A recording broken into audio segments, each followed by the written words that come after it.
Superstar Shakib Khan, cricketer Taskin Ahmed ও তানজিদ হাসান তামিমদের সঙ্গে এক অনুষ্ঠানে একই মঞ্চে হাজির হন ছোট পর্দার জনপ্রিয় অভিনেত্রী শবনম ফারিয়া। ওই অনুষ্ঠানের একটি মুহূর্তে তাকে মজা করে বলতে শোনা যায়, তামিম তাসকিনের পাশে দাঁড়াবো না, আমাকে খাটো লাগবে। তামিম ভাইয়া তুমি আসো।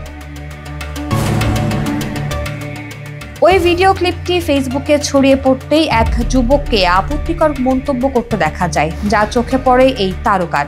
বিষয়টি নিয়ে তৎক্ষণাৎ ফেসবুকে একটি স্ট্যাটাস দেন অভিনেত্রী, যেখানে সেই যুবকের কমেন্টের স্ক্রিনশট ও ফেসবুক প্রোফাইলের পরিচয় তুলে ধরেন তিনি। যেখানে দেখা যায় যুবকের নাম রাকিবুল হাসান। তিনি সাজিদা ফাউন্ডেশন নামের একটি এনজিওতে চাকরি করেন।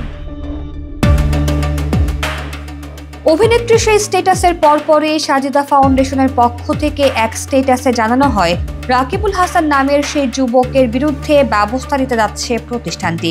যেখানে বলা হয়, গত 18 মার্চ শবনম ফারিয়ার ফেসবুক পোস্টে সাজিদা ফাউন্ডেশনের কর্মী রাকিবুল হাসান আপত্তিকর কমেন্ট করেন। আমরা এর তীব্র নিন্দা জানাই। এ ধরনের আচরণ সম্পূর্ণরূপে অগ্রহণযোগ্য। প্রতিষ্ঠানটির তাৎক্ষণিক পদক্ষেপের প্রশংসা করে শবনম ফারিয়া পাল্টা এক পোস্টে লেখেন, নারীর প্রতি অনলাইন বা অফলাইন হয়রানি কোনোভাবেই গ্রহণযোগ্য নয়।